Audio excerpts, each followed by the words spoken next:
कोशिका होती क्या है और कोशिका कहेंगे किसे।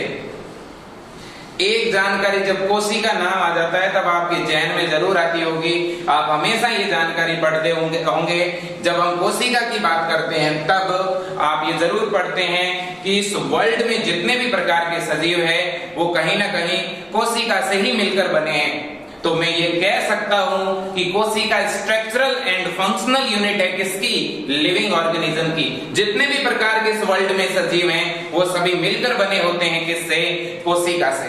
तो देखिएगा मैं सबसे पहला सेंटेंस आपके लिए यहाँ कर रहे हैं, सबसे पहला पॉइंट, और मैं यहाँ पे लिखना चाहता हूं कि cell is structural and functional unit of our body.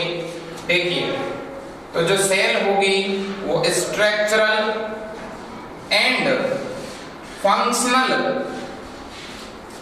Unit of our body. देखिए फ्रेंड्स, मैं इसे क्या इस रूप में नहीं लिख सकता कि कोशिका हमारे शरीर की संरचनात्मक एवं कार्यात्मक इकाई है। क्लियर है ये जानकारी।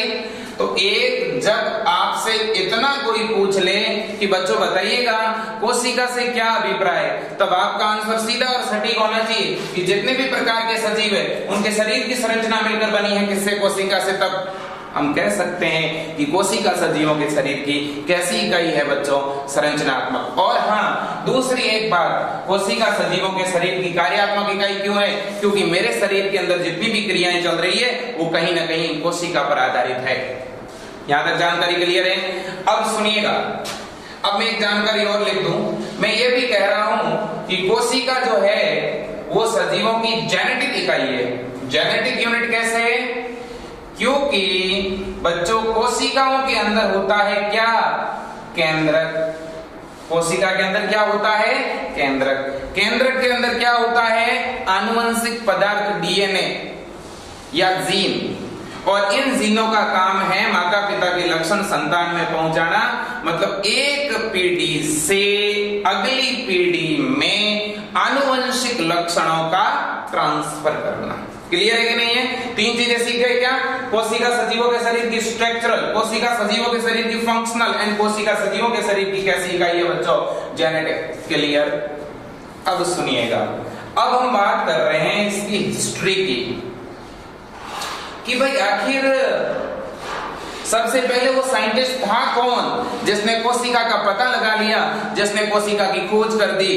तो एक वैज्ञानिक का नाम याद रखना, और जिसका नाम है रॉबर्ट हुक। साइंटिस्ट का क्या नाम है बच्चों, रॉबर्ट हुक। और रॉबर्ट हुक जो है ये पहला साइंटिस्ट था जिसने 1665 के अंदर पहली बार सेल को डिस्कवर किया था। याद रख लेना ये जानकारी, कभी भूलना नहीं। तो सेल की डिस्कवरी किसने की, सेल की खोजकर्ता कौन है, कोशिका की खोज किसने की बच्चों, तब नाम किसका याद रखोगे, रॉबर्ट हुक का। रॉबर्ट हुक ही वो पहला साइंटिस्ट है जिसने सबसे पहले किसकी खोज की थी, कोशिका की खोज की थी। लेकिन अब यहाँ पे कुछ पॉइंट है जो जान लेने ज्यादा जरूरी है। कौन से पॉइंट भाई, तो सुनिएगा। पहली बार जो कोशिका खोजी रॉबर्ट हुक ने, वो पौधों की कोशिका थी कि जंतु की थी कि किसी और लिविंग ऑर्गेनिज्म की थी, ये जान लेना जरूरी है बच्चों। आज के बाद याद जरूर रखना, जो कोशिका रॉबर्ट हुक ने खोजी थी वो कोशिका प्लांट की थी। इसका मतलब ये किस तरह की सेल थी, ये थी प्लांट सेल। प्लांट सेल का मतलब क्या, पादप कोशिका। यहां तक जानकारी क्लियर है। अब सुनिएगा, और बच्चों जब भी पढ़ते हो तो फुल एनर्जी के साथ पढ़ो और पूरी लगन के साथ बढ़िया तरह से अगर मेहनत करोगे तो ये लॉकडाउन की प्रतिकूल परिस्थितियां भी आपके लिए अनुकूल रहेगी। अब हमें पढ़ना है, आगे बढ़ना है, ये आप डिसाइड कर लें, चाहे लॉकडाउन हो या नहीं हो। तो देखिए बच्चों, इन क्लासेस का आप अच्छी तरह से फायदा उठाएंगे, उम्मीद करते हैं। अब देखिएगा, तो सबसे पहली बार जो कोशिका की खोज की गई वो की गई जिस साइंटिस्ट के द्वारा, उसका नाम रॉबर्ट हुक था। कब की गई? सन 1665 में। और जो पहली कोशिका खोजी गई बच्चों, वो प्लांट सेल थी कि एनिमल सेल थी? प्लांट सेल थी। मतलब कैसी कोशिका थी? पादप कोशिका। यहां तक जानकारी क्लियर है क्या? आगे बढ़े क्या? अब सुनिएगा, जो प्लांट सेल खोजी गई रॉबर्ट हुक के द्वारा, आखिर कोशिका वो जीवित थी कि मृत थी? वो लिविंग थी कि नॉन लिविंग थी? ये भी जान लेना जरूरी है। तो मैं ये जानकारी यहाँ पर स्पष्ट कर दूं कि वर्ल्ड के अंदर पहली बार सेल की डिस्कवरी जब रॉबर्ट हुक करते हैं तो वो सेल बच्चों डेड थी, वो कोशिका मृत थी। पहली बार खोजी गई कोशिका जीवित नहीं थी, लिविंग नहीं थी। अब देखिएगा, तो इसने जो पादप कोशिका खोजी थी वो वास्तव में किस प्रकार की कोशिका थी? मृत कोशिका थी। ये जानकारी तो आप कभी नहीं भूलेंगे। अब सुनिएगा, तो फिर रॉबर्ट हुक ने कैसे पता लगा लिया कोशिका का? इसके बारे में एक छोटी सी स्टोरी है, वो आपको सुन लेनी ज्यादा जरूरी है। सुनिएगा, पहले होता क्या है, सबसे पहले आप एक नाम से परिचित होंगे, अगर नहीं है तो आज के बाद होना। एक नाम है कॉर्क। कॉर्क शब्द जहां पर भी लिखा हुआ मिले तो इसका मतलब आप ये जान लेना कि कॉर्क पौधे का ही कोई भाग है। लेकिन पौधे का कैसा भाग? जैसे मान लो कि एक पौधे का तना है, ठीक है, तने वाला जो भाग है, तने के जो बाहर का भाग है, उसे मैंने काट करके, जैसे उसे इस गोलाई में काट करके अलग कर दिया। ये एक पौधे के तने वाला सूखा हुआ भाग है, ठीक है, तो आप इसे कॉर्क कह सकते हैं। ये जो सूखा हुआ लकड़ी का टुकड़ा है, पहली बार इसी तरह का पौधे का कॉर्क लिया किसने? रॉबर्ट हुक ने। तो मैं ये जानकारी यहाँ पर मेंशन करना चाहता हूं बच्चों, सबसे पहले पादप का कौन सा भाग लिया? कॉर्क वाला भाग लिया। फिर क्या किया भाई? ये कॉर्क है। फिर उसने क्या किया? इसका अनुप्रस्थ काटा, मतलब इसकी एक पतली स्लाइड बनाई। जैसे मेरे पास अगर ब्लेड हो तो मैं इसके ऊपर से एक पतली परत उतार दूं, तो उसी को आप जो है एक तरह से अनुप्रस्थ काट कहोगे। तो इसने पौधे के कॉर्क वाले भाग का कौन सा काटा बच्चों? अनुप्रस्थ काट। इसे आप ट्रांसवर्स सेक्शन बोलते हैं, ठीक है। अब सुनिएगा, अब एक जानकारी, जब इसने ये कॉर्क का अनुप्रस्थ काटा और इसकी एक क्या तैयार कर दी बच्चों? स्लाइड तैयार कर दी। अब मान लीजिएगा कि ये एक स्लाइड है और इस स्लाइड पर ये कॉर्क यानी ये लकड़ी वाला जो कॉर्क था उसका जो अनुप्रस्थ काट है मैंने गोलाई में काट करके यहाँ रख दिया। फिर क्या करता है रॉबर्ट हुक? फिर इस स्लाइड को खुद के द्वारा बनाई गई एक सरल सूक्ष्मदर्शी के नीचे रखता है। तो इसने खुद एक क्या बनाई थी बच्चों? सूक्ष्मदर्शी, या क्या बना दी? माइक्रोस्कोप। और उस सूक्ष्मदर्शी से इसने इस कॉर्क को देखा। जैसे ही इसने सूक्ष्मदर्शी से इस स्लाइड को या इस कॉर्क को देखा तो उसे क्या दिखा? तो उसे बच्चों जो दिखा वो हैरान करने वाला था।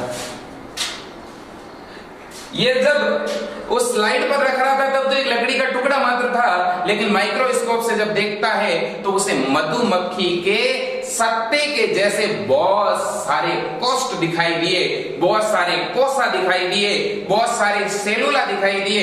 ध्यान से सुनिएगा, जैसे ही वो माइक्रोस्कोप के नीचे स्लाइड को रखते हैं तो स्लाइड पर जो लकड़ी का या कॉर्क का अनुप्रस्थ काट रखा हुआ था उसके अंदर ऐसे छोटे छोटे चेंबर दिखाई दिए। किसे? रॉबर्ट हुक को।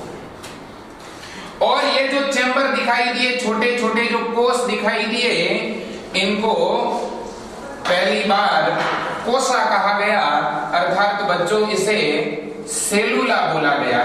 क्या बोला गया?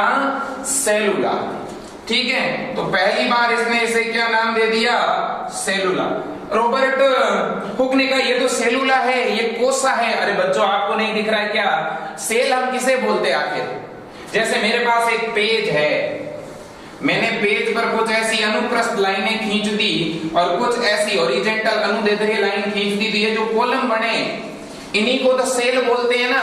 तो इसी तरह की सेल दिखाई दी यहाँ पर, अर्थात इन्हें पहले कोसा या सेलुला कहा गया और बाद में इसे क्या कहा गया बच्चों? सेल। क्या बोला गया? सेल। जानकारी याद रख लोगे क्या? चल, तो मैं आपसे अब पूछना चाहता हूं, अब बच्चों आप मुझे बताओ कोशिका की खोज किसने की? रॉबर्ट हुक ने।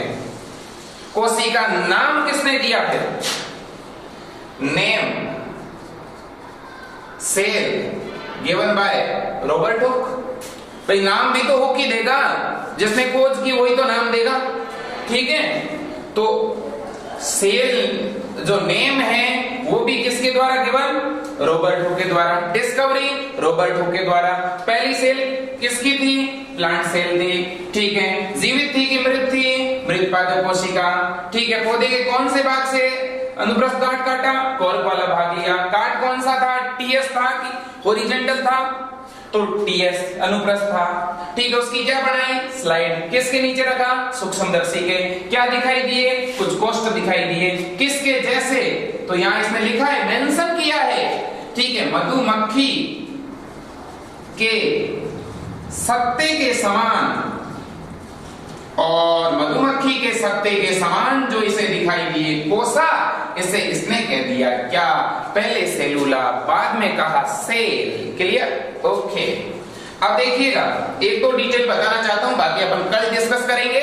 देखिए, वास्तव में इसे जो ये कोष्ठ दिखाई दिए थे, तो जब एक कोशिका मृत है, जानकारी केयरफुली सुनना बच्चों, आपको इतना याद रखना है, कोशिका कोई भी क्यों ना हो, एक कोशिका के अंदर का जो जीवित घटक होता है उसे हम जीव द्रव्य कहते हैं। जब कोशिका मर गई है तो उसमें जीव द्रव्य होगा ही नहीं। क्लियर है?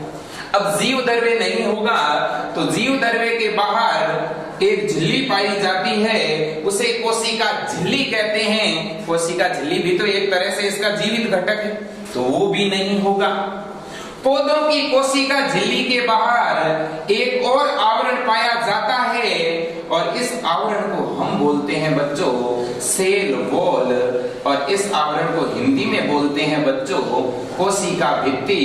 तो आप मुझे ये बताना कि जब इस स्लाइड के ऊपर ये कॉर्क का टुकड़ा रख के देखा तो ये जो कोष्ठ दिखाई दिए, इनकी कोष्ठ की जो परिधीय भाग है वास्तव में यही दिखा। मतलब रॉबर्ट हुक को केवल और केवल इन कोशिकाओं की क्या दिख रही थी? कोशिका भित्ति दिख रही थी, क्योंकि बाकी सारे भाग तो क्या हो चुके थे? नष्ट हो चुके थे। तो आप ये जानकारी याद रख लो कि हाँ, पहली खोजी गई कोशिका पादप कोशिका थी, हाँ वह मृत थी, लेकिन उस कोशिका का कौन सा भाग देखा? तो उस कोशिका की क्या देखी बच्चों? सेल वॉल देखी। तो अगर मैं आपसे पूछूं, बताइए पहली बार सेल वॉल को किसने देखा? तब भी आप किसका नाम लिखोगे? रॉबर्ट हुक का। पहली बार खोजी गई कोशिका कौन सी थी? प्लांट सेल थी। डेड थी कि लिविंग थी? मृत थी। भाग कौन सा? कॉर्क। ये जानकारी अगर आप याद रखोगे तो जरूर आगे बढ़ोगे। आज हम आगे बढ़ते हुए एक दो डिटेल्स और डिस्कस करते हैं। देखिए, इस तरह से कोशिका की खोज हो गई, विज्ञान जगत में एक नई क्रांति छा गई। सारे साइंटिस्ट कहने लगे कि जितने भी सजीव है कहीं ना कहीं उनके अंदर सेल मौजूद होती होगी। अब इस बात पर शोध होने लगे कि आखिर इन जीवों के शरीर में कोशिका नाम की कोई चीज है, तो फिर इसके अंदर क्या है, हमें उन्हें देखना है। अब सारे वैज्ञानिक कोशिका के अंदर के मटेरियल की तरफ भागने लगे, उसके बारे में नई जानकारी पता लगाने का प्रयास करने लगे। और बच्चों, इस कड़ी में एक नया वैज्ञानिक रॉबर्ट हुक के बाद में आया सन 1674 में, और उस साइंटिस्ट का नाम था एंटोनी वॉन ल्यूवेनहॉक। नाम आपने जरूर सुना होगा, ल्यूवेनहॉक। ल्यूवेनहॉक वो तो पहली बार, ध्यान से सुनना, first time Antonie van Leeuwenhoek ही था जिसने लिविंग सेल की डिस्कवरी की। और इसने जो लिविंग सेल खोजी थी बच्चों, वो किसकी थी? आप जान करके आपको बहुत बड़ी खुशी होगी। पहली बार अगर किसी एनिमल सेल की डिस्कवरी करने वाला साइंटिस्ट था तो उसका नाम था एंटोनी वॉन ल्यूवेनहॉक। याद रखें, जंतु कोशिका के खोजकर्ता कौन है बच्चों? तो जंतु कोशिका के खोजकर्ता कौन है? ल्यूवेनहॉक। क्लियर है? एक जानकारी और, पहली बार जीवित कोशिका खोजने का श्रेय पहली बार जीवित कोशिका किसने खोजी भाई? ल्यूवेनहॉक। बैक्टीरिया की डिस्कवरी किसने करी भाई? ल्यूवेनहॉक। तो ल्यूवेनहॉक वो साइंटिस्ट था जिसने बैक्टीरिया भी देखा, जिसने जो एक तरह से स्तनधारी होते हैं उनके शुक्राणु को भी देखा, उसने जो है एक तरह से उस जल के अंदर और भी कुछ प्रोटोजोआ वगैरह की स्टडी करी थी। और ये जानकारी है सन 1674 की, ये आप याद जरूर रखेंगे। अब बच्चों, नित्य नई खोज, नित्य नई जानकारी साइंस के क्षेत्र में कोशिका के बारे में आने लगी और इस कड़ी में आगे बहुत सारे वैज्ञानिक होंगे। हम अगली कक्षा में डिस्कस करेंगे कोशिका सिद्धांत, हम अगली कक्षा में डिस्कस करेंगे कि न्यूक्लियस का पता किसने लगाया, केंद्र की खोज कैसे होती है, उस स्टोरी को जानेंगे। माइटोकॉन्ड्रिया कैसे खोजा गया, हम उस जानकारी को भी पढ़ेंगे। किसने पहली बार बताया कि हम लोग सजीवों से मिलकर बने, हम लोग कोशिका से मिलकर बने हैं, वो वैज्ञानिक कौन था जिसने ये कहा कि हम लोगों की शरीर की संरचनात्मक, क्रियात्मक और आनुवंशिक इकाई कोशिका होती है। आज के लिए इतना ही। इस चैनल को सब्सक्राइब करें और वीडियो को आगे से आगे इतना फैलाएं कि अधिक से अधिक विद्यार्थियों को इस लॉकडाउन में पढ़ने का मौका मिले। धन्यवाद।